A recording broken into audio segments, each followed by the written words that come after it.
오늘 우리에게 주시는 말씀은 잠언 4장 1절에서부터 9절까지 말씀입니다. 아들들아 아비의 훈계를 들으며 명철을 얻기에 주의하라. 내가 선한 도리를 너희에게 전하노니 내 법을 떠나지 말라. 나도 내 아버지에게 아들이었으며 내 어머니 보기에 유약한 외아들이었노라. 아버지가 내게 가르쳐 이르기를 내 말을 내 마음에 두라. 내 명령을 지키라. 그리하면 살리라. 지혜를 얻으며 명철을 얻으라. 내 입의 말을 잊지 말며 어기지 말라. 지혜를 버리지 말라. 그가 너를 보호하리라. 그를 사랑하라. 그가 너를 지키리라. 지혜가 제일이니 지혜를 얻으라. 내가 얻은 모든 것을 가지고 명철을 얻을지니라. 그를 높이라. 그리하면 그가 너를 높이 들리라. 만일 그를 품으면 그가 너를 영화롭게 하리라. 그가 아름다운 관을 내 머리에 두겠고 영화로운 면류관을 내게 주리라 하셨느니라. 자, 오늘 이 시간은 아비의 훈계와 명철이라는 제목을 가지고 하나님 말씀을 증거하도록 하겠습니다. 저 여러분이 잠언서의 말씀을 읽었는데 잠언서의 대부분은 우리가 잘 아는 솔로몬이 쓴 내용으로 구성이 되어졌습니다. 솔로몬이 하나님이 주신 그 놀라운 지혜에 대한 말씀을 젊었을 때 기록한 것이 잠언서입니다. 그래서 대다수는 우리 솔로몬이 작성을 한 걸 보게 되어지고, 그 외에는 르무엘 그 왕에게 또 아굴을 향하여서 그 아굴의 잠언 등등 또 현자들의 이야기 뭐 이런 이야기들이 나오는데, 대부분은 우리가 아는 솔로몬이 지금 우리가 아는 이 잠언서에 대한 말씀을 집필을 했다는 겁니다. 그 집필을 하면서 거기에 핵심적인 게 무엇이냐면, 이 잠언은 인생을 살아가면서 자기의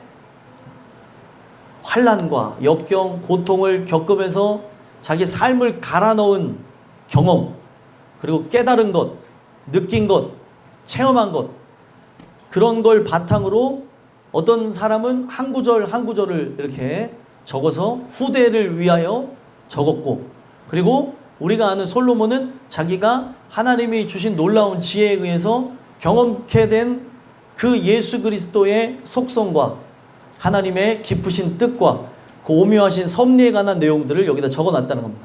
그래서 대부분은 솔로몬이 쓴 것 외에는 스토리 라인이 거의 없어요. 그냥 직관적으로 경험했던 걸 적어서 사람들에게 알게 하는 그런 내용들이 많고, 스토리 라인이 되어져서 나가는 것 중에 대표적인 게 1장에서부터 9장까지 내용인데, 바로 지혜로의 초청, 우리에게 영원한 생명과 능력이 되시는 바로 예수 그리스도의 초청에 관한 말씀이 1장에서부터 9장까지 이렇게 증거되어져 있다는 겁니다. 그래서 우리는 그 내용들을 토대로 해서 왜 우리가 지혜를 얻어야 되는가? 우리가 그 지혜를 얻어야 되는 이유는 바로 이 지혜를 통하여서 여호와를 경외하고, 그리고 여호와를 의지하는 법을 배우기 위해서 지혜가 필요하다는 것을 가르쳐주고 있어요. 근데 흥미로운 것은 이 잠언서에서 지혜를 뭘로 표현하냐? 이 지혜라고 하는 건 우리는 어떤 특정 정보나 상황이라고 하는 것을, 경험한 것을 지혜라고 하잖아요. 근데 그 지혜가 의인화되어진 걸 보게 되어져요. 이 지혜가 어떤 특정 경험이 적혀진 내용이 아니라 특정 한 분을 지칭한다는 걸 알 수 있어요. 바로 그분이 예수님이라는 거예요. 그래서 오늘날 이 말씀을 통해서 여러분들이 이 지혜, 여기 안에 있는 그런 지혜를 가까이 하기를 원한다고 한다면, 이건 누굴 가까이 하는 거예요? 예수님을 가까이 하고 그분과 함께 동화되어지며, 그분이 머리가 되어지고 나는 몸된 지체가 되어지며, 그분의 뜻이 나의 뜻이 되고 그의 비전이 내 비전이 되어지는 놀라운 것을 경험하게 된다는 것입니다. 오늘 우리가 이 내용을 가까이 하는 이 시간을 통해서 여러분들과 제가 그 어떤 것보다 중요한 게 뭐예요? 지혜입니다. 이 지혜를 얻기에 부족함이 없으셨으면 좋겠고, 왜 아비의 훈계와 명철이라고 하는 걸 제목을 삼았냐? 그 아비의 훈계와 명철을 통해서 뭐를 얻기를 바라는 거예요? 지혜를 얻기를 바라는 거예요. 예수가 우리의 머리가 되어지고 우리의 전부가 되어지고 우리의 임금과 구주가 되어지는 역사가 여러분들의 삶에 이 말씀을 통해서 이루어지게 되기를 간절히 소망합니다. 그렇기 때문에 우리가 지혜를 얻기 위해서 아비의 훈계와 명철에 관해서 말씀은 어떻게 진행하고 있냐면 1절과 2절에 훈계를 들어야 된다라고 얘기하고 명철을 얻기에 주의해야 된다라고 얘기해요. 그러니까 주의해야 된다라고 하면 조심해야 되나? 이렇게 생각하잖아요. 그죠? 이게 의역이 되어진 부분이다 보니까 잘 이게 헤아려지지 않을 수가 있는데 명철을 얻기에 주의하라. 똑같은 들으라고 하는 말을 썼는데 이 들으라고 하는 이 말을 쓸 때에 주의한다고 하는 이거는 어떤 표현이냐면 우리가 귀를 곤두세우다라는 뜻을 갖고 있어요. 그러니까 명철을 우리가 얻어야 되는 것이기 때문에 귀를 곤두세우라고 얘기하는 거예요. 그러면 성경은 여러분들 유독 뭐에 대해서 얘기해요? 듣는 거에 대해서 얘기해요. 제가 청년들과 마가복음을 나누고 있는데 이 마가복음에 관한 내용을 들으면서 이것을 전 이해를 한 청년들 같은 경우는 아, 듣는 게 진짜 중요하구나. 이 듣는다고 하는 것이 별거 아닌 것 같을지라도 씨가 심기어져서 하나님 나라가 바로 삶에 임하는 것과 동일하구나. 그런 것을 분명히 몇 주간을 통해서 들었다는 거예요. 그러면 그것이 진짜 동질화되어지고 그것이 깊이 새겨진 청년, 제가 마가복음을 강의하면서 그걸 들은 청년들은 아, 천국이 임하는 거는 다른 걸 할 필요가 없어요. 뭐만 하면 돼요? 듣기만 하면 되는 거예요. 근데 이 듣는 것이 얼마나 중요하냐면 이 문 밖에 나가는 순간부터 기억이 안 나는 사람이 있는가 하면 지금도 뭘 듣는지를 모르고 잡생각을 하던가 아니면은 다른 이상한 세계에 빠져 있는 분들도 보이고 여러분들의 눈을 보면은 대충 무슨 생각하는지를 알 수 있어요. 그래서 눈을 잘 안 보려고 그래요. 왜냐하면 안드로메다에 가 계신 분의 눈을 보다 보면 저도 안드로메다에 가 있는 분을 끄집어서 이렇게 올라고 하다가 같이 수렁에 빠질 때가 있어요. 그래서 잘 안 보려고 그래요. 눈을 웬만하면은. 그래서 여러분들이 저를 잘 바라봐주고 계시는데 잘 하고 계시는 거고 오늘 이 메시지를 안 듣는 거는 내가 안 듣는 것 같은데 제가 청년들에게 몇 주간 계속해서 교육했던 거는 내가 안 듣는 게 아니고 누가 일하지 않으시는 거예요. 농부 대신 하나님이 일하지 않는 거예요. 그래서 내가 뭘 들었는지를 모르고 내 마음에 깨달음도 없다라고 하면은 금식까지 해야 된다고 제가 말씀을 드린 게 이 말씀 듣는 게 여러분들 별거 아닌 게 아니고 이 말씀 듣는 게 뭐와 직결되어져요? 믿음하고 직결되어지고 순종과 직결되어지고 구원과 직결되어집니다. 그렇기 때문에 오늘날 우리가 이 말씀을 어떻게 듣는지를 생각해 보면서 이 훈계를 들어야 될 것이며 그리고 명철을 얻기에 귀를 곤두세우라고 하는 거예요. 모든 촉각을 여기다 둬야 되는 거예요. 이 말씀을 알아듣기에. 그래서 이 초반부터 여러분들이 어떻게 듣느냐가 중요한데 초반에 막 집중하지 아니하고 다른 생각하고 혹시라도 이제 뭐 떠들으시는 분들 없는데 막 떠들고 막 그러고 있다면 제가 무슨 얘기를 하는지를 알아들을 수가 없습니다. 그래서 오늘 이 전달하는 이 내용에 시작부터 잘 들으시는 걸 통해 내가 잘 듣는다고 이렇게 내가 내 힘으로 노력을 하지만 이 부분을 주관하시는 건 누구예요? 농부 되신 하나님. 내가 이 말씀을 듣고 난 후에도 깨달은 것이 없다? 뭔지를 모르겠다라고 하면 금식을 하면서도 이것을 더욱 들어야 되는 이유가 이것이 믿음과 직결되어지고 구원과 직결되기 때문에 그렇습니다. 그렇기 때문에 오늘 이 부분 속에서 솔로몬은 자기의 그 경험을 통해서 하나님의 말씀으로 자라나야 될 수많은 하나님의 아들의 영을 받을 존재들, 바로 그런 존재들을 향해서 아들들아라고 얘기한 거예요. 이거는 딸을 이렇게 편차를 둔 게 아니라 하나님의 그 아들의 영을 받은 존재들을 향해서 주시는 말씀이라는 거예요. 그러니까 여러분들이 이 자리에 들어왔으면은 우리는 하나님의 자녀가 되기로 우리는 작정하고 은혜로 살아가야 되는 거지 않습니까? 그러면 그 아들의 영을 받은 존재, 바로 영접하는 자, 곧 그 이름을 믿는 존재라고 한다면 우리는 이 말씀 속에 솔로몬이 이야기하는 이야기를 통해 우리가 제일 먼저 해야 되는 게 뭐예요? 아비의 훈계를 들어야 되는 거예요. 그러면 자신이 이 말씀을 통해서 자기도 훈계를 들었다라는 얘기를 하는 이유가 이 아비의 훈계는 바로 다윗 왕으로서 다윗 왕은 누구와 함께 깊은 교제를 나눴습니까? 하나님과 깊은 교제를 나누면서 여호와가 나의 목자라고 얘기하죠. 나의 주관자가시고 나의 임금이신 것을 고백을 했다는 겁니다. 그 고백하며 경험했던 그 하나님의 귀한 말씀을 다윗으로부터 그가 전달받았다는 거죠. 그래서 그 전달받은 이 말씀 자체를 우리는 잘 들어야 된다고 하면서 이 아버지는 엄격한 존재로서 분명한 목적을 갖고 그에게 방향성을 제시해주는 존재이기 때문에 훈계를 들으라고 얘기합니다. 훈계가 뭐예요, 여러분들? 그래서 훈계라고 하는 것을 보게 되면 성경에는 무사르라는 단어를 썼는데 무사르가 뭐냐면 징계, 책망, 채찍 이런 단어를 갖고 있어요. 그러면은 이 징계와 책망과 채찍이라고 하는 이 단어가 근본이 어디서 왔냐면 야사르라는 단어에서 왔는데 이 야사르는 바로 주먹으로 치다는 단어에서 왔어요. 그러니까 주먹으로 친다는 게 어떤 의미에서 주먹으로 친다라고 하는 거냐면 하나님의 말씀을 받을 때 주먹으로 맞는 것 같은 충격을 받다.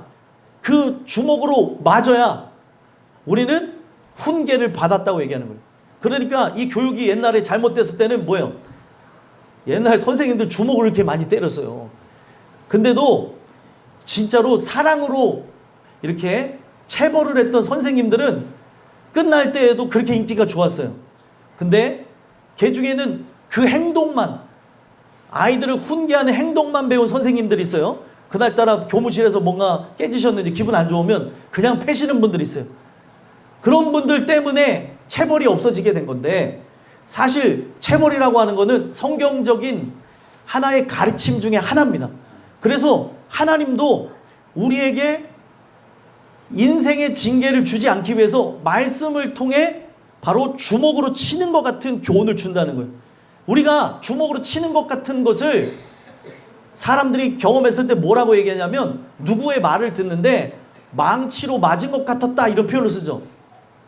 똑같은 거예요. 망치로 맞은 것 같은 그런 것이 말씀을 들을 때 나타나야 되는 거예요. 그래서 우리 교회에 말씀이 직관적이고 뾰족한 것처럼 찌르고 어떨 때는 망치로 맞은 것 같고 진짜 생으로 요즘에 막 생으로 막 싸우는 걸 야차라고 하는데 야차로 막 싸우는 것 같이 진짜 하나님이 나를 그렇게 치는 것 같은 것을 예배 중에 경험하는 이유는 오늘날 이거를 통해 우리가 구속함을 누리라고 이걸 통해서 우리가 영원히 하나님 뜻 안에서 살아가는 법을 배우라고 오늘도 이 말씀을 통한 징계가 있는 겁니다. 말씀을 통한 징계를 즐거워하셔야 인생의 징계를 받지 않는 거예요. 근데 오늘날 그 말씀을 들어도 뭘 들었는지를 모르고 오늘날 이 말씀에 대해서 깨닫는 것이 없으니까 그렇게 인생에 살아가면서 여러 징계를 맞이하면서 제가 입에 담을 수 없는 그런 수많은 것들을 그렇게 맞으며 살아가더라는 거예요. 제가 이렇게 보면은 또 다시 하나님의 인생의 징계 예전에 전문 용어로 뭐라고 하냐면 푸닥거리가 필요하신 분들이 보여요. 그 푸닥거리가 일어나는 것을 여러분들 우리가 두려워하면서도 참 이상한 게 있는 게 이러다가 나 혼나는 거 아니야? 이러다가 만든 거 아니야? 그러면서도 말을 안 듣는다니까요. 오늘날 우리가 이것을 말씀을 통해서 받아들이면 여러분들의 삶에 푸닥거리는 없습니다. 근데 이 말씀을 들으며 은혜 안에 살아야 될 자리에 존재해야 될 사람들이 바깥에 죄악과 그리고 여러 가지 삶의 일들로 또 무가치한 일들로 바쁘기 때문에 결국에 인생의 징계가 우리에게 일어나게 되는 거예요. 그래서 아비의 훈계를 들으며 우리가 하나님의 뜻과 그 의도를 우리가 받게 되어지면 내 생각은 잘못되어졌고 하나님의 생각은 옳다. 하나님의 뜻대로 없어서 그의 인도하심을 따라 진리로 나가길 원합니다. 이 훈계를 들은 존재들은 결국에 뭐를 얻는 거예요? 명철을 얻게 되는 거예요.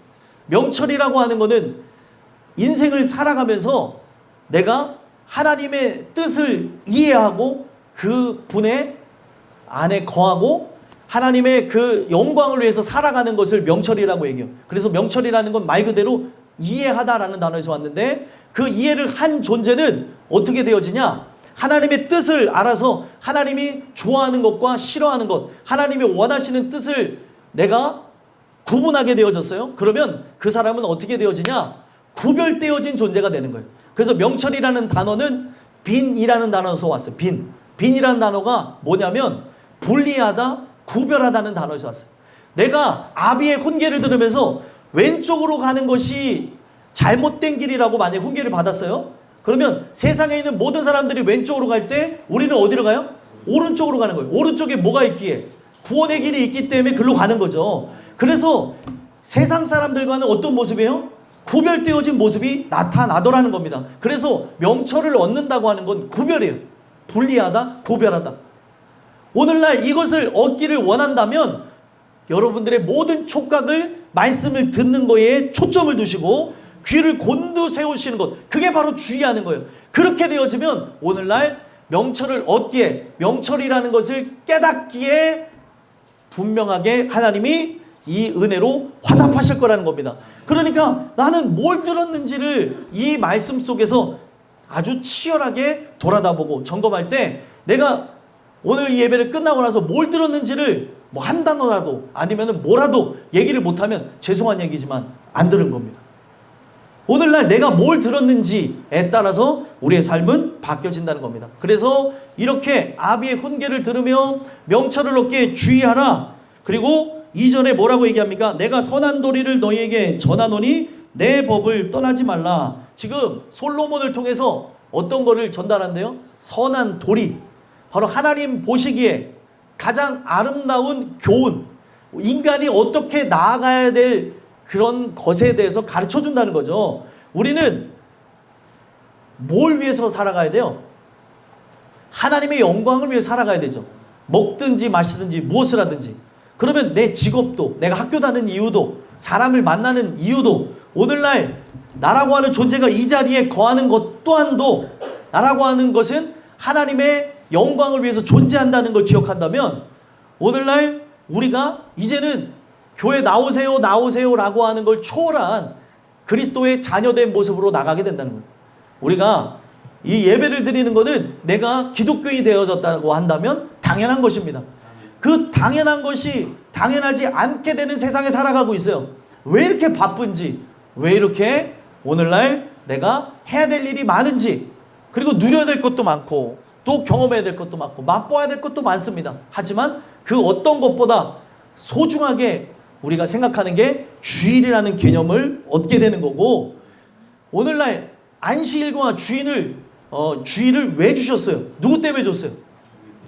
우리 때문에 줬어요. 나 때문에. 나 구원하시려고 줬는데 이 안식일에 하나님의 영광을 위해서 살기를 원하고 예배자로 살기를 포기하고 세상과 친하고 나간다면 이건 날 죽여달라고 하는 거와 똑같은 겁니다, 여러분들.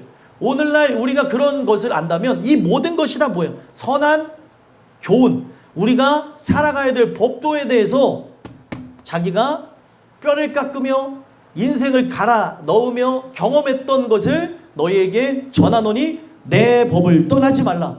내가 가르치는 이 토라라고 하는 율법, 오늘 이 말씀을 통해서 나아가게 되어질 십자가의 비밀로부터 떠나지 말라라고 얘기하는 거예요. 누구도 이거를 교육받았다고 얘기해요? 3절 한번 읽어보겠습니다. 읽겠습니다. 시작. 나도 내 아버지에게 아들이었으며. 아멘. 우리가 지금 말씀에 지금 듣고 있는 권면을 듣고 있는 이 솔로몬 또한 그의 아버지로부터 교육을 받았다고 얘기하죠. 그의 아버지는 누구예요? 다윗이고 그의 어머니는 누굽니까? 밧세바예요. 밧세바가 여러분들 솔로몬 한 명만 낳습니까? 아니면 다른 아들도 낳았었나요? 다른 아들도 많이 낳았어요. 근데 어떻게 교육을 했대요? 내 어머니 보기에 유약한 외아들, 딱 하나밖에 없다고 하는 아들로 보고 뭐를 가르쳤을 것 같아요?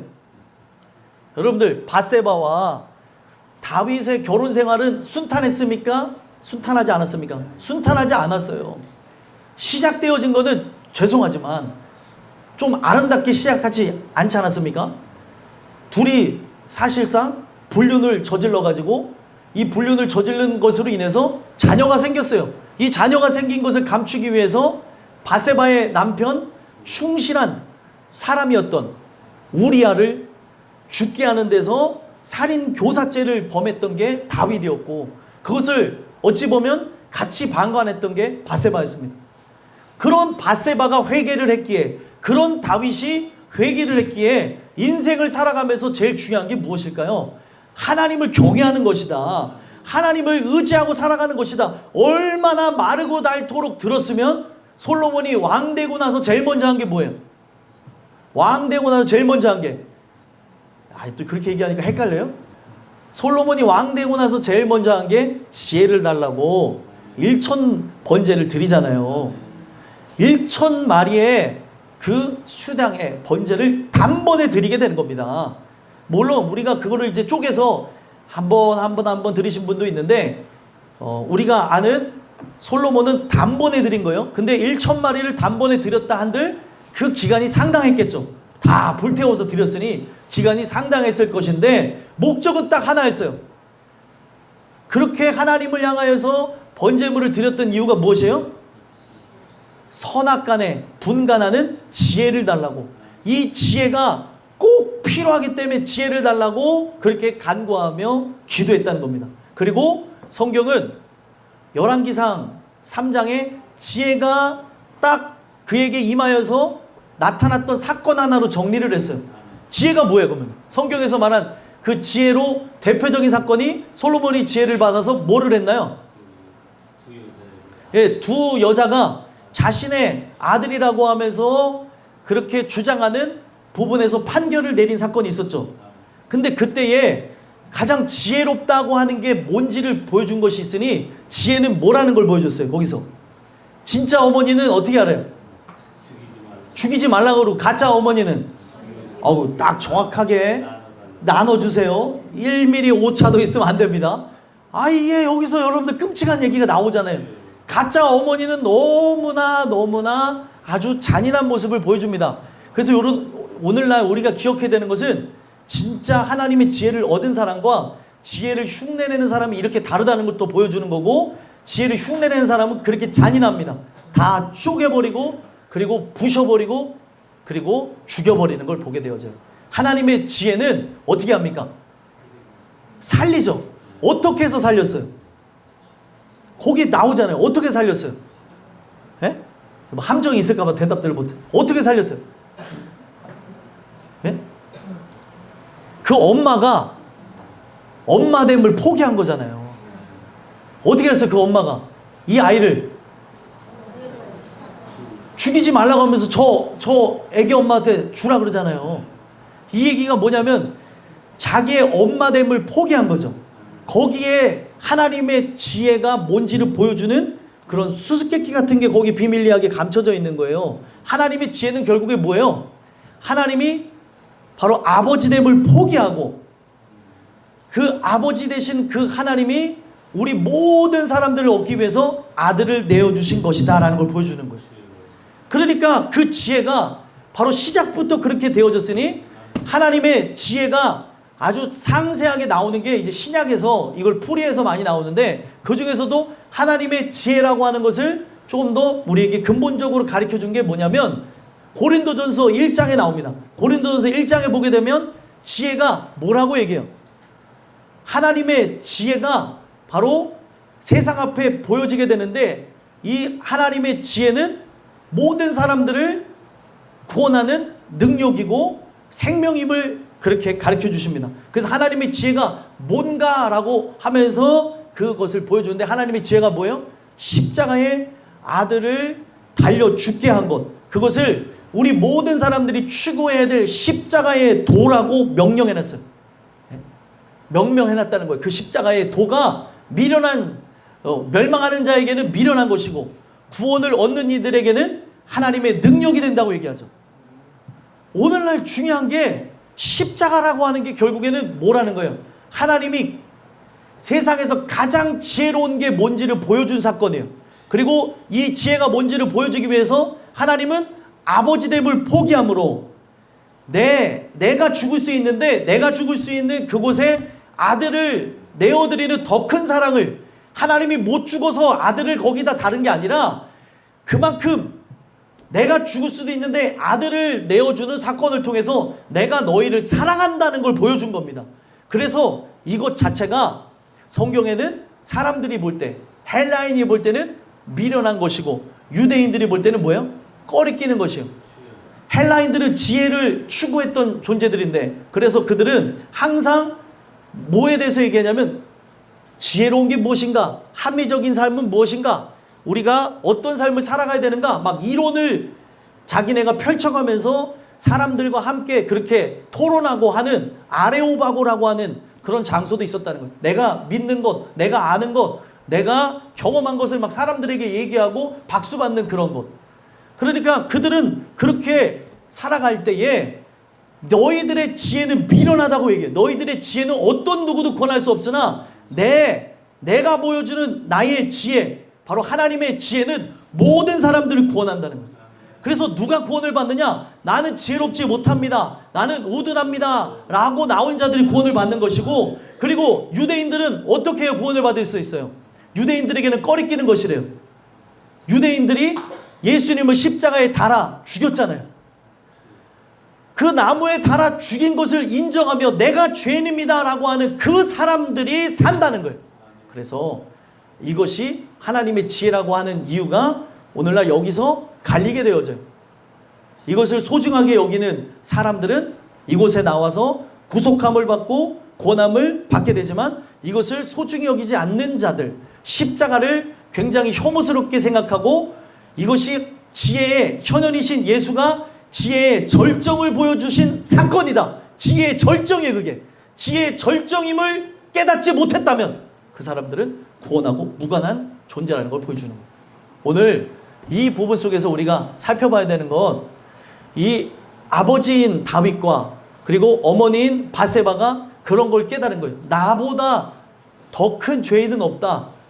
이렇게 우리 가정은 이런 식으로 시작했지만 너는 그 하나님을 경외하는 것, 그 하나님을 경외하며 지혜를 얻는 게 가장 소중하다라고 그의 어머니가 그 아들에게 외아들과 같이 또 외딸과 같이 모든 것을 가르쳐 준 거예요. 여러분들 옛날에 우리 교회 사람들이 그렇다는 게 아니고 또 누가 그렇다는 게 아니고 동료와 동남으로 자라난 독자들 같은 경우에 옛날에 혼자 커가지고 그냥 싫은 사람들 얘기할 때 버릇이 없어 라고 얘기하잖아요. 우리 교회에 그런 사람이 아무도 없으니까 얘기하는 거예요. 오해하지 마세요. 아까 전에 우리 교회 또 동료 아버님이 오셨어요.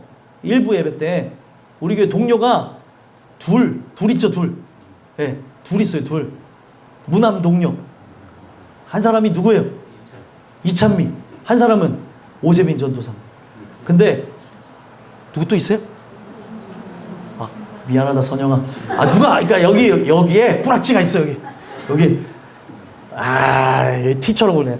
미안하다 야. 이게 하나씩 빼먹어요. 또 저번에도 누굴 빼먹었지? 그래갖고 또 우리 제 아내가 숫자를 잘 세고 오지. 네, 어찌됐든 저 일부에 왜 다시 돌아와서 중요한 거 아니잖아. 좀 알았어. 아까 찬미 아버님께서 찬미를 키울 때 자기 모든 걸 다 해줬대.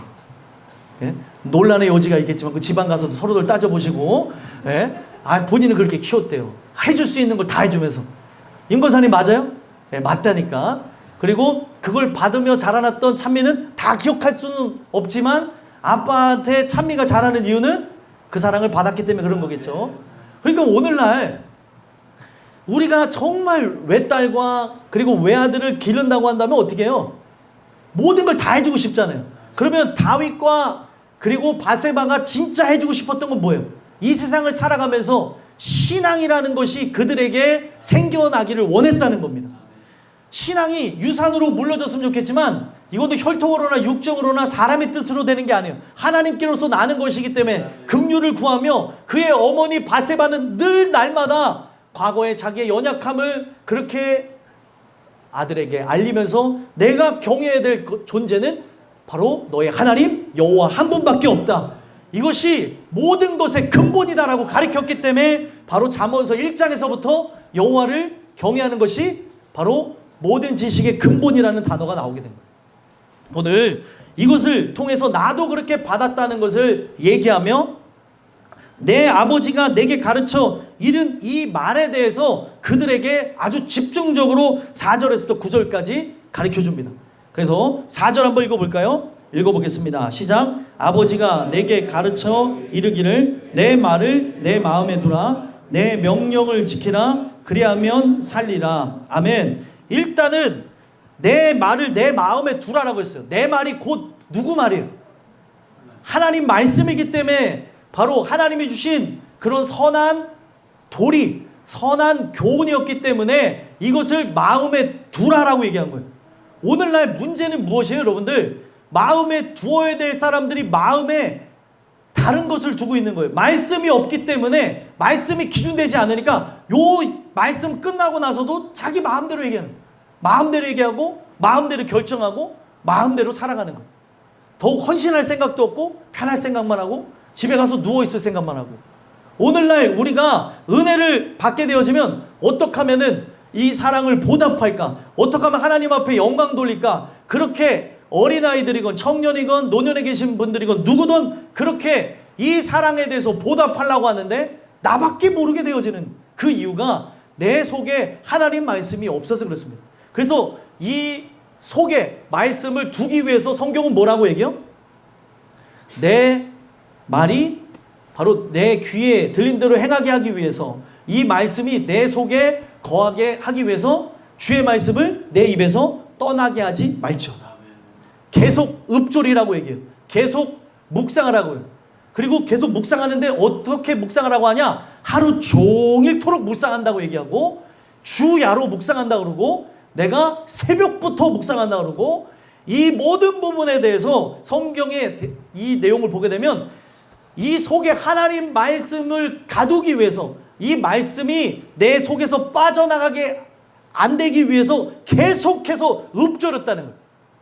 그래서 여러분들 왜 암송을 해야 되는 줄 아십니까? 암송을 하게 되어지면 처음에는 글만 그렇게 외우는 경우들이 많아요. 근데 암송을 외운 그런 상태에서 삶의 여러 가지 일들을 경험하며 그 암송구가 실제 내 말씀이 되어질 때 망치로 내 심령을 두드리는, 주먹으로 내 마음을 치는 것처럼 하나님의 훈계가 들어오게 되어질 때 나는 이 세상으로부터 구별되어진 명철을 얻은 행위들이 나타난다는 거예요. 그래서 내 말을, 하나님의 말씀이 내 속에 거하도록 그것을 너희 안에 있기를 소망하라고 내 말을 내 마음에 두라라고 얘기한 거예요. 그리고 똑같은 거를 내 명령을 지키라, 이 명령 안에 거하라고 하는 거를 지키라는 말에 표현했는데, 지키라는 말은 울타리로 가둔다는 뜻이에요. 샤마르라는 단어인데 울타리가 바깥으로는 뾰족뾰족하게 되어져 있고 안으로는 뾰족한 게 있어요, 없어요?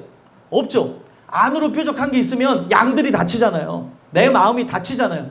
오늘날 뾰족한 게 바깥을 향해 있는 게 죄된 것들이, 더러운 것들이, 그 사상들이 침투해 들어오지 못하도록 울타리를 치라는 거예요.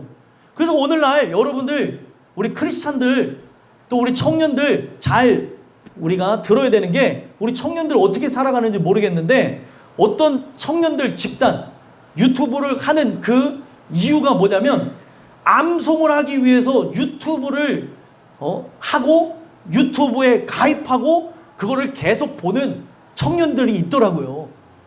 그래가지고 말씀 PT를 진행하고, 우리 요즘에 PT 많이 하잖아요.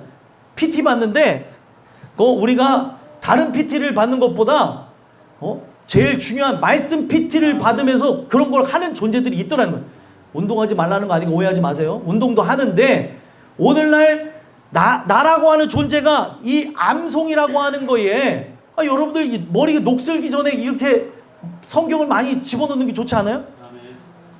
이거 자꾸 집어넣어도 잊어버려요. 근데 오늘날 내 머릿속에는 그런 잡다한 지식은 많은데, 세상에 대한 것들은 많이 들어가 있는데, 썩을 것들은 굉장히 많은데 성경에 대해서 1도 몰라요. 아브라함이 누구였더라? 예? 뭐 이 정도면 너무 심각한 건데, 우리 교회는 대체적으로 말씀을 사랑하지만 그렇지 않은 사람들도 너무나 많다는 거죠. 오늘날 진짜 그 영상을 보는 여러분들, 그 영상을 내가 얼마큼 봤는지를 유튜브에 들어가면 체크할 수 있는데, 뭐 몇 시간이든 몇 분이든 봤던 기록들을 보게 되면 다 기록에 남는데 그 기록의 모든 내용들이 말씀과 무관한 것이라고 한다면, 은혜와 무관한 것이라면 그걸 좀 내려놓을 줄 알아야 돼요. 성경을 가까이 하고 읽으며 나가야 되는 거죠. 왜 그러냐? 오늘날 세상의 문물, 세상의 여러 가지 사상들이 침투해 들어와서 그 머리를 장악했기 때문에 예배를 드려야 되는데도 불구하고 예배 드릴 생각을 못하는 이유가, 내 어떻게 보면 평안함과 안락을 위해서 살아가는 이유가 벌써 그 머리와 마음을 장악했다는 거예요. 그러니 그 속에 말씀을 들어갈 공간이 없으니 계속 그런 공허하고 그리고 죄된 것들을 채우면서 살아가고 있다는 거예요.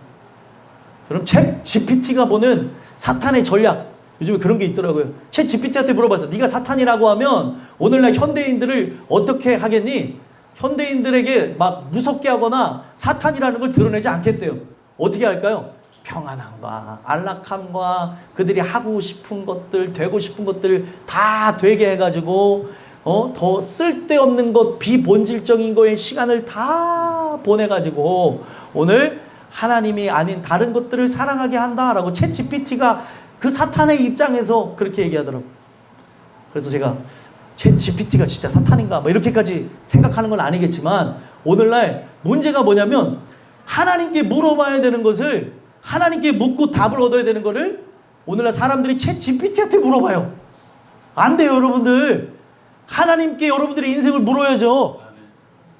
아니, 여러분들 이 세상에 사람들이 지식, 그런 어떻게 보면 썩어질 그 나부랭이들을 막 만들어가지고 만든 집약체가 바로 챗 GPT라고 하는 건데 도움이 엄청나게 됩니다. 하지만 이거를 의존하거나 이것을 맹신하게 되면 사람은 바보가 되는 거예요. 이용할 줄 알아야 되죠. 근데 거기에 종교적인 것을, 만약에 그것을 가지고 그렇게 한다? 아니, 물론 어떤 거를 리서치하는 것까지는 괜찮아요. 근데 내 인생에 대해서 거기하고 상담을 하고 얘기하기 시작하면은 답이 없는 겁니다. 오늘날 내 명령을 지키라. 오늘날 우리가 세상을 향해서는 가시돋친 울타리를 칠 줄 알아야 되고, 오늘 이 말씀 안에 우리가 이 명령 안에 거하게 되어지면 왜 이렇게 하라는 거예요? 이렇게 하라는 이유는 그리하면 살리라. 우리가 영원토록 사는 게 목적인 거예요. 나를 괴롭게 하고 고통을 주고, 그리고 나라고 하는 존재가 올감해가지고 아무것도 못한 채 찝찝하게 살아가게 하기 위해서 말씀을 준 것이 아니라 영생을 누리게 하기 위해서 이걸 줬다는 거예요. 근데 오늘날 사람들이 이 마지막 시대에 귀한 일을 하는 사람들에게 뭐가 뛰어나다고 하냐면 메타인지가 뛰어나다고 얘기하는데, 그 메타인지 중에서, 다중인지 중에서 가장 중요한 게 뭐냐면 영적인 인지력이에요. 영성이 있어야 되는데 영성이 하나도 없어요. 기도도 안 하고 성경도 보지 아니하고 하나님 앞에 은혜를 구하지도 않는데 어떻게 그 사람이 어떻게 이 세상을 이길 수가 있겠냐는 거예요. 머릿속에 차 있는 것 다 세상에 그런 죄악된 것들, 그냥 머릿속에 썩어질 것들, 탐욕적인 것들, 음란한 것들, 그리고 세상에 여러 가지 그 죄된 패션만 그 안에 가득 차 있는데 그게 문제가 되는 거예요. 여러분들, 오늘날 사람들이 옷 입고 다니는 이 옷, 사람들이 원래는 옷이라는 게 존재하지 않았잖아요. 그죠? 근데 옷이라고 하는 것을 인간이 최초로 범죄한 이후에, 하나님이 되어진 이후에 무화과 나무 잎으로 옷을 지어 입은 그때부터 마귀는 사람들을 서로 비교하고 사람들과 서로 계급을 차이를 두고 하기 위해서 패션이라고 하는 것, 의상이라고 하는 것, 어떤 그런 걸 가지고 사람들을 이렇게 만들었다는 거예요. 그래서 여러분들 세계 유명 그런 브랜드나 그 속에 있는 그들의 어찌 보면은 기업의 어떤 핵심 가치관을 보게 되면 사타니즘이 되게 많아요. 그리고 유명한 그런 디자이너들 있죠. 그들의 영감이 어디서 받느냐? 사탄으로부터 받는다고 하는 것을 가지고 어떤 것을 소설로 쓰거나 드라마로, 영화로 제작된 내용들, 다큐멘터리로 제작된 내용들이 많다는 거예요. 우리가 옷을 벗고 살아가자는 게 아닙니다. 옷을 입고 살아가야 되는데 오늘날 비본질적인 거에 관심을 갖도록 그렇게 하고 있다는 거예요. 오늘날 우리는 이 말씀을 가까이 하는 이유가 이걸 통해서 이 땅에 사는 목적이 아니라 저 영원한 천국에 영원토록 살기 위해서 이 말을 내 마음에 두라. 이 명령을 바로 너희 안에 두고 울타리를 치라고 하는 거예요. 그러면 산다는 거예요. 그러면 살기 위해서 준 말씀인데 살라고 성경을 보냐는 거예요. 살라고 공격적으로 전투적으로 꼭 봐야 된다면서 성경을 보는 사람 없다니까. 바쁘면 안 보는 게 성경이에요. 이게 이상하다는 거죠. 오늘날 우리가 이 말씀을 왜 가까이 해야 되는가에 대해서 살펴봐야 되는 겁니다. 영원토록 살게 하기 위해서, 우리를 구원하기 위해서 이 말씀을 준 건데, 그럼에도 불구하고 우리는 이렇게 이야기를 들으면서도 이 말씀 듣고 성경을 꼭 봐야지 라는 생각을 조금도 못하는 이상한 그런 상황에 빠져 있다는 거예요. 성경을 가까이 해야 되는데. 오늘날 이것이 여러분들 저 영원한 세계를 보게 하고 느끼게 하고 체험하게 하는 우리 언어로 쓰여진 유일한 영적인 하나님의 감동을 담은 책이라니까요. 아멘. 세상 책은 많이 보는데, 세상의 기사를 많이 보는데, 영상을 많이 보는데, 하나님의 말씀에 대한 것, 그 관련되어진 것, 그런 것에 대해서는 전혀 관심이 없다면 나라고 하는 존재가 과연 어떤 존재인지를 살펴보라는 거예요. 그래서 그렇게 내 아버지로부터 나도 살게 하기 위해서 이것을 그렇게 가르침을 받았다라고 하면서 지혜를 얻으라고 5절에 권면하죠. 한번 읽어보겠습니다. 시작. 지혜를 얻으며 명철을 얻으라. 내 입에 말을 잊지 말며 어기지 말라. 아멘. 지혜를 얻으며 명철을 얻으라고 얘기해요. 오늘날 하나님 말씀을 내 마음 가운데 두는 이유가 뭐예요? 그 마음 가운데 둠으로 지혜를 얻기 위해서, 명철을 얻기 위해서. 성경에 있는 모든 게 하나님의 지혜인데, 하나님의 지혜의 대표적으로 지혜의 절정을 보여준 게 뭐라고요? 십자가 사건이라는 거예요. 오늘날 지혜를 얻는다고 할 때 예수님을 내 마음에 모시고 그 예수님이 이루신 십자가 그 사건, 바로 사랑의 절정과 은혜의 절정인 바로 그것을 얻기 위해서 바로 하나님 말씀을 마음에 두라는 거예요. 읽을 생각을 하셔야 된다는 거예요, 이제는. 근데 읽을 생각은 전혀 하지도 않고 언제 끝나지? 이런 생각을 하니까 문제라는 거예요. 계획을 정해서 오늘 내가 하루에 최소한 한 장이라도 읽자, 최소한 2장이라도 읽자, 이런 결단이 있어야 여러분들 우리가 기독교인이라고 할 수 있는 거예요, 여러분들. 근데 오늘날 뭐 이렇게 바쁜지, 바쁜데 할 거 안 할 거, 먹을 거 안 마실 거 다 마신다니까요. 필 거 안 필 거 다 피고 돌아다녀요. 근데 오늘날 제일 중요한 것, 해야 될 것은 안 하는 이유가 뭐냐는 거예요. 나로 하여금 살기 위해서 그렇게 이 침이 날아가도록 얘기하는데도 해야겠다는 생각을 안 하는 이유가 뭐냐는 거예요. 살고자 하는 마음이 없는 거죠. 오늘날 이 말씀을 주는 이유는 정말 하나님은 나를 위해서, 안식일을 만든 이유도 자기를 위해서요, 우리를 위해서요? 우리를 위해서. 그러면 오늘도 이 말씀을 주신 이유는 누굴 위해서요? 나를 위해서 줬는데, 우리 모든 사람들을 구원받으라고 줬는데 이걸 가까이 하지 않으니까 지혜를 얻으라고, 이 지혜가 세워지도록 몸부림을 치라는 거예요. 바로 세우다는 단어를 썼어요. 얻는다고 하는 거예요. 지혜가 내 삶의 중심이 되도록 몸부림 치라는 거죠.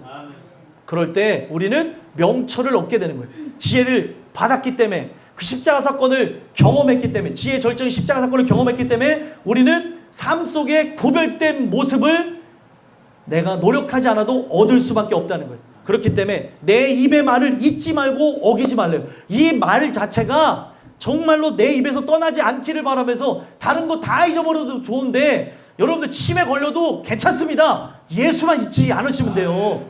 그래서 여러분들 이게 기적적인 거예요. 저희 친척 형님이 뇌가 이제 상하게 되어서 돌아가시는 질병에 걸리셨는데, 원래 지적장애를 앓다가 넘어지시면서 뇌가 상해져서 이게 돌아가시는 질병을 저희 친척 형님이 그렇게 겪다가 돌아가셨는데, 절대 죽는 그 순간까지 잊어버리지 않았던 것, 엄마 이름도 그 누구도 다 잃어버렸어요. 예수 이름을 안 잊어버렸다는 거예요. 저는 그게 아직도 마음속에 남아있어요. 예수, 아멘, 아멘 하는 거예요. 이 형이 말을 할 수도 없어요. 뇌가 이미 없대요. 근데 아멘을 하더라고요. 오늘날 우리가 도대체 예수 이름은 어디다 새기는 거예요? 머리 새기는 거예요? 어디 새기는 거예요? 가슴에, 나의 영혼에 새기는 이름이라는 거를 알 수가 있다는 거죠. 오늘날. 그래서 내 입의 말을 잊지 말고 어기지 말라. 그리고 또 뭐라고 얘기합니까? 6절 읽어보겠습니다. 시작. 지혜를 버리지 말라. 그가 너를 보호하리라. 그를 사랑하라. 그가 너를 지키리라. 아멘. 여러분들 십자가 사건을 경험한 자, 지혜의 절정의 십자가 사건을 경험한 자, 십자가를 버릴 수 있나요? 없나요? 없죠. 죄송한 거는 예수님을 헌신창조로 쉽게 버리고 오늘날 우리가 주에 대한 그런 개념이 잘 세워지지 않는 이유는 이 실제적 사건을 경험하지 않아서 그럴 확률이 많습니다. 지혜를 여러분들 버리라고 해도 버릴 수가 없어요. 십자가 사건을 우리의 머릿속에서 지우라고 해도 지울 수가 없다니까요. 그 어떤 것으로도. 나를 협박을 하면서 죽인다고 한다 할지라도 예수 부인하면은 일확천금을 준다 그래도 부인할 수가 없는 이유가 그 십자가 사건을 내가 실제로 경험했기 때문에 나는 이것을 떠나지도 이것을 버리지도 그렇게 할 수도 없다는 거예요. 그래서 여러분들 이게 되게 은혜로운 말인 게 여러분 실제로 지혜를 경험한 사람은 지혜를 버릴 수 있어요 없어요? 버릴 수 없기에 그런 은혜를 받은 사람에게 뭐라고 얘기하는 거예요? 그가 너를 보호하리라. 자, 십자가에서 예수님이 모든 죄를 담당하심으로 모든 걸 짊어지심으로 나의 모든 인생을 영원토록 보호하시는 길이 열어지게 된 거예요. 그래서 십자가 사건을 경험한 자라고 한다면 지혜를 버릴 리도 없고 그런 자에 대해서 하나님의 마음이 인간과 같아서 마음이 뒤에 가서 바뀌거나 앞에서 이렇게 말하거나 그런 게 없습니다. 하나님의 말씀은 영원토록 동일하세요. 그래서 그를 끝까지 보호하시겠다는 거죠. 그리고 여러분들 십자가 사건을 경험했어요. 그를 사랑하는 게 당연해요? 당연한 게 아니에요. 당연한 거죠 여러분들. 경험하지 않았으니까 이 예배가 버거운 거고 경험하지 않았으니까 주님 뜻대로 살라고 하는 게 왜 이렇게 강요하지? 왜 이렇게 간섭하지? 여러분들 오늘날 저는 그래요. MZ세대에 대한 표현을 그렇게 쓰는 사람들이 있는데 MZ세대가 강요와 간섭을 못 견딘다고 하는데 아니요. MZ세대뿐만 아니고 이전 세대들도 복음 증거해보면 어떻게 해요? 가족끼리 이러는 거 아니야. 가족끼리 그런 종교 얘기하는 거 아니야. 큰일 나. 강요하지 마. 간섭하지 마. 저희 집안만 예수 믿었기 때문에 항상 명절에 가면 복음 전하냐고 맨날 싸워요. 맨날 싸워. 그래서 결국에 그걸 통해서 예수 믿은 가정이 있는가 하면 이걸 끝까지 믿지 않아서 우리는 가족이기를 서로 포기했습니다. 서로 손절했어요. 이제 저기는 무당을 믿겠다고 하니까 안녕, 우린 여기까지야. 네? 오늘날 우리가 진짜 이 내용 속에서 깊이 생각해 봐야 되는 게 나라고 하는 존재가 진짜 예수를 믿게 되어졌다면 그분은 우리를 향하여서 가진 그 마음이 앞뒤가 똑같은 분이고 처음에 가졌던 그 뜨거운 사랑이 영원토록 동일하신 분이라는 거예요. 그러면 나라고 하는 존재가 그 사랑을 내가 경험했다면 나 같은 버러지 같은 존재, 우주의 먼지로 사라져도 알 수가 없는 존재, 세상이 어떤 누구도 기억하지 못하는 존재인 나를 하나님이 76억 분의 1로 나를 기억하여 주셔서 내가 너를 지명하여 불렀다. 내가 너를 사랑한다. 그러면서 십자가 사건을 나에게 주셨는데 내가 어떻게 그 사랑을 버릴 수가 있겠나요? 그를 사랑할 수밖에 없고 그렇게 사랑하는 이것을 하나님께서는 기특히 여기시면서 내가 너를 지키리라. 이 지키라고 하는 것은 언제까지 지킨다는 거예요? 끝까지 영원토록 지키리라. 그렇기 때문에 오늘날 우리가 이 말씀을 통해서 생각해야 되는 것, 지혜가 뭐라고 얘기해요? 7절 읽어보겠습니다. 읽겠습니다. 시작. 지혜가 제일이니 지혜를 얻으라. 내가 얻은 모든 것을 가지고 명철을 얻을지니라. 아멘. 지혜가 제일이라는 거예요. 여러분들 뭐가 제일이에요? 지혜의 절정이신 십자가가 제일입니다. 십자가 때문에 우리가 살 수 있는 거예요. 근데 그 십자가를 생각할 때 아무런 생각이 없으니 그게 문제가 되는 거라는 거예요. 십자가가. 예수님이 나를 위해 나 같은 인간, 죽어도 모르는 존재, 그런 존재를 위해서 그렇게 십자가에 달려 죽어 주셨는데 이 십자가를 터부시하며 살아간다? 있을 수가 없는 거죠. 오늘날 지혜가 제일이니 지혜를 얻으라. 십자가를 경험하라고 얘기하는 거예요.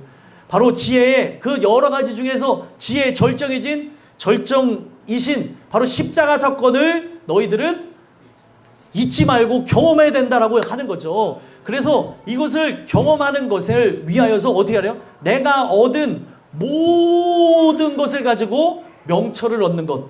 그러니까 오늘날 우리가 지혜를 통해서 삶 속에 나타나야 되는 건 뭐예요? 구별된 자로서 살아가기 위해 모든 걸 거기다가 걸고 나가야 되는 거예요.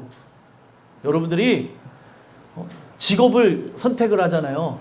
직업을 선택할 때 목사가 딱 파악하기 좋은 직업을 갖고 계시는 게 좋습니다. 교대 근무하는 거 제가 이해해요. 근데 교대 근무해가지고 이 교대 근무로 인해서 나오는지 못 나오는지, 지금이 나이트인지 뭔지 이게 모르면은요 관리를 할 수가 없어요. 제가 좀 집요한데, 집요한 이유는 제 기질도 있지만 영혼이기 때문에 포기할 수가 없어요. 그래서 여러분들 오늘날 우리가 제가 여러분들과 이렇게 만나게 된 거는 여러분들의 영혼을 결산해야 될 존재로서 하나님께서 저를 세워주셨기 때문에 100명이든 1000명이든 저는 결산해 내야 되는 거예요, 하나님 앞에. 근데 그 날에 선생 되어진 존재로서, 그리고 리더가 되어진 존재로서 결산할 때에 내가 만약에 이 결산을 잘 못해드린다면 이 모든 책망은 내가 받는 것이기 때문에 이거를 여러분들 허투루 할 수가 없는 거예요. 사자는 토끼 한 마리 잡을 때 어떻게 할 것 같아요? 사자니까. 예? 사자니까 어슬렁어슬렁 뭐 이렇게만 해도 뭐 토끼가 죽을 것 같아요? 아니에요. 사자는 토끼 한 마리를 잡아도 최선을 다합니다. 오늘날 우리가 이 한 영혼을 얻기 위해서 느슨한 것을, 우리가 느슨한 마음을 갖고 살아갈 수가 없다는 거죠. 그래서 나의 모든 걸 가지고 명철을 얻는 건 오늘 구별과 그리고 구분되어진 존재로 이것을 경험하며 세상이 감당하지 못하는 오직 하나님의 그 십자가를 경험한 자로서 구별된 자로 살아가는 거예요. 근데 삶에 십자가가 없어요. 중심에 십자가가 없으니 예배가 버거우는 것이고 거친 것이고 미련한 것이고, 이 예배라고 하는 것이 굉장히 비합리적인 거예요. 그러니까 이제 머릿속에서 나오는 건 뭐예요? 아이고 뭐 그들의 신앙이 되게 뜨겁기는 한데 뜨겁대. 근데 유럽 사람들, 미국 사람들 보면 일주일에 한 번 드리는 걸로 그렇게 뜨겁게 산대. 여러분들 예배를 들어보면 알아요. 예? 한 번 드리는 예배와 두 번 드리는 예배와 매일 드리는 예배는 다릅니다, 여러분들. 그리고 한 번 예배 드릴 때 전심으로 드리는 것과 두 번 드릴 때 전심으로 드리는 것과 7번을 전심으로 드리는 것 다릅니다. 물론 무슨 얘기인지는 알아요. 근데 오늘날 아니 예배를 드릴 수도 있는데 예배를 패한 이유는 뭐예요, 그러면? 예배를 드릴 수 있잖아요, 버젓이. 미국이어서 뭐 달라요? 아니면 뭐 유럽이어서 뭐 달라요? 예배를 패하지 말라는데 왜 예배를 패하냐고요. 우리의 영혼이 그냥 한 번의 예배 속에서 이 세상의 수많은 지식의 그 홈수 속에서, 여러분들 일주일에 시간이 몇 시간이에요 도대체? 24시간씩 7이면은 뭐예요? 1440시간이에요? 1440시간 동안에 1시간만 예배 드리고 1443시간 3시간을 죄악대로만 살아가요. 그럼 어떻게 해요? 뭐가 이길 것 같아요? 저는 1시간 드리는 예배에 집중하기 때문에 저는 1443시간을 저는 지배할 수 있습니다. 물론 그런 위대하신 분들도 있겠지만 성경은 절대로 그렇게 설명하거나 말한 적이 없어요. 늘 말씀을 가까이 하라고 그랬죠. 왕된 다음에도 내 머리맡에 뭐가 있어야 돼요? 율법이 가까이 있어야 된다고 얘기했어요. 왕이 왜 타락했어요? 타락한 이유가 성경을 먼지를 털어서 찾아야 돼요. 막 성경을 어떻게 찾았어요? 성전을 수리하다가 찾을 정도니 왕이 타락할 수밖에 없죠. 성경을 멀리한 데서부터 이 모든 것이 일어났다는 거예요. 오늘날 여러분들과 제가 지혜가 제일이라는 것, 지혜를 얻기 위해서 성경을 가까이 하고, 오늘 그 하나님의 놀라운 경험들을 다 적어놓은 게 하나님의 말씀, 성경책인데 이것을 가까이 함으로 하나님의 지혜가 여러분들에게 있다면 하나님이 여러분들의 삶을 끝까지 책임져 줄 거라 저는 믿습니다. 그렇기 때문에 십자가를 경험한 존재는 8절도 자연스럽게 일어나는 거예요. 8절 읽어보겠습니다. 시작. 그를 높이라.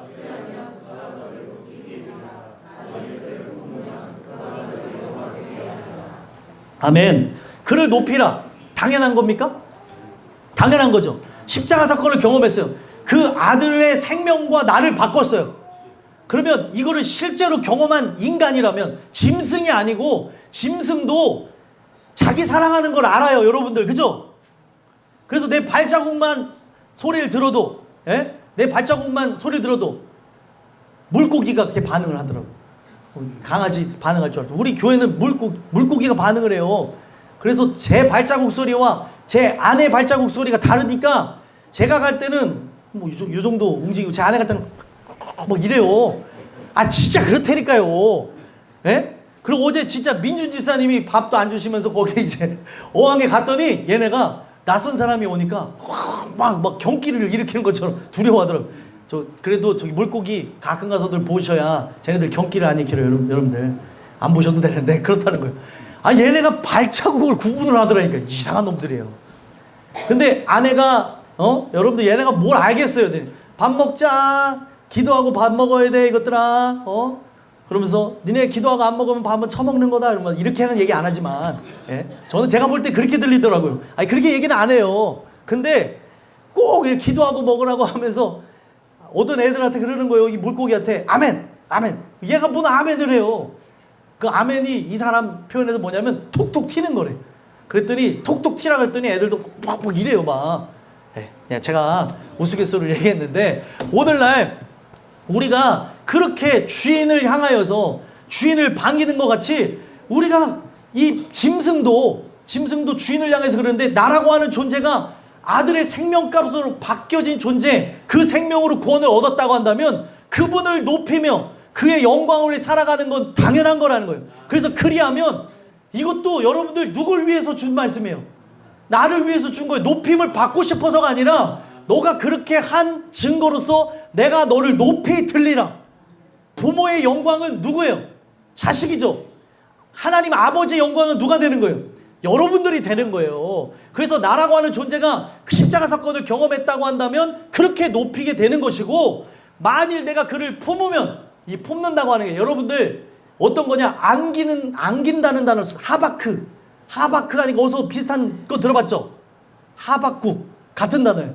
하바크가 뭐냐면 포옹하다, 안다라고 하는 거예요. 이 표현이 어떤 거냐면, 아이들을 여러분들 이제 데리고 안고 갈 때, 여기 보면 우리 교회 아이들 있잖아요. 이엘이나 예셸이. 지금은 좀 얘네들이 안기면은 뭐 이렇게 막 커요, 이렇게. 근데 얘네들이 자, 가자 하면서 어디를 이제 간다고, 이동한다고 할 때 안길 때 어떤 모습이에요? 그러니까 얘네가 안아준다기보다는 푹 그 품에 안겨서 가잖아요. 그러니까 여기 그를 품는다고 하는 게 뭐냐면, 그의 품 속에 깊이 안기어서 나가는 것. 그를 사랑하고 그의 모든 것을 걸고 그의 모든 것을 의지하고 믿고 그 품에 나의 모든 걸 맡기고 안겨 있는 거예요, 여러분들. 아니, 생각해 보세요. 예? 저 라일이가 지금 차미한테 이렇게 안겨 있는데, 라일이가 저 정말 어린 나이에 거 안겨 있는 게 불안하다고 하면서 이렇게 떨면은 안겨 있을 수 있겠냐는 거예요. 엄마한테 모든 걸 맡긴 같이 오늘날 여기에 그를 품는다고 하는 거는, 나라고 하는 존재가 그분의 모든 것에 맡기고 나의 모든 걸 내려놓고 나의 몸을 그에게 맡기면, 그를 내가 품으로 안으면 어떻게 한다고요? 그가 너를 영화롭게 하리라. 여러분들, 모든 걸 내려놓은 존재는 그의 품에 자신을 안기는 게 쉽습니까? 어렵습니까? 쉽죠. 그분만이 전부라고 하는 그것을 내가 믿으면서 안기는 게 쉬운데, 아직도 내가 살아있고 오늘도 이 말씀이 재미가 없고 이것이 직관적으로 들려지지 않고 나에 대한 돌아봄이 없이 그냥 제가 1인 다역하면서 막 어떤 때는 화도 냈다가 막 웃겼다가 재미도 없는데 웃기려고 애썼다가 이런 걸로만 보게 되어진다면 의미가 없다는 겁니다.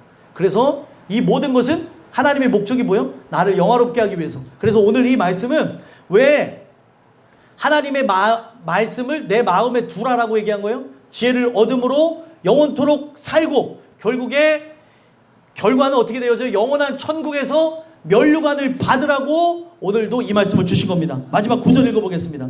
읽겠습니다. 시작. 그가 아름다운 관을 내 머리에 두겠고 영화로운 면류관을 내게 주리라 하셨느니라. 아멘. 결국에 하나님 말씀을 내 마음에 두라고 한 이유는 뭐예요? 지혜를 얻고 명철을 얻음으로 오늘 우리가 영원한 천국에서 뭐를 받기 위해서요?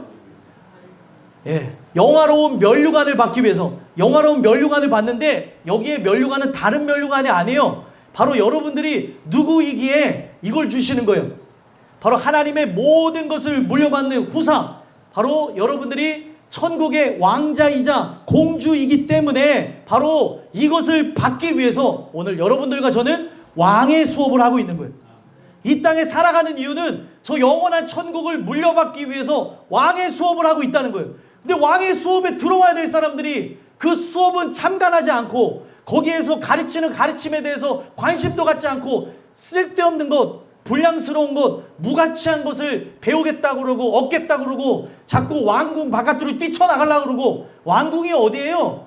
지금 바로 하나님의 집, 바로 성전입니다. 이것을 뛰쳐나가는데 어떻게 하겠냐는 거예요. 오늘 이 메시지를 여러분들 안에 잘 정리해서 새기시면 오늘 우리가 이 말씀을 통해 영원한 천국의 후사가 된다는 걸 기억했으면 좋겠습니다. 그리고 끝나고 다른 얘기하지 마시고 밥 먹으면서 물어보세요. 옆에 사람들, 오늘 말씀 들었는데 뭐 들었어? 오늘 말씀 속에 뭐 깨달았어? 이런 걸 위해서 소대를 만든 거예요. 여러분들, 우리가 밥 먹으면서 별의별 얘기 다 한다 할지라도 예수 얘기 빼지고 그 은혜 받은 얘기가 없다면 의미가 없는 거예요. 제가 이렇게까지 얘기했는데도 여러분들 지금 이 내용이 여러분들 안에 들어가지 않았다고 한다면 회개하시고 오늘 이 부분 속에서 나는 이 말씀을 어떻게 받았는가 또 다시 영상을 참고하시라는 거예요. 그렇게 하고 이 말씀이 내 안에 확 박힌 못과 같이 박혀버렸다고 한다면 여러분들과 저는 이 땅에 살아가는 이유, 왜 말씀을 내 마음에 둬야 되는 이유가 뭐예요? 지혜를 얻고 명철을 얻음으로 나라고 하는 존재가 영원토록 살기 위해, 영원토록 왕노릇하기 위해서 이 말씀을 주셨구나, 그거를 알게 될 것이라 믿습니다. 기도하겠습니다.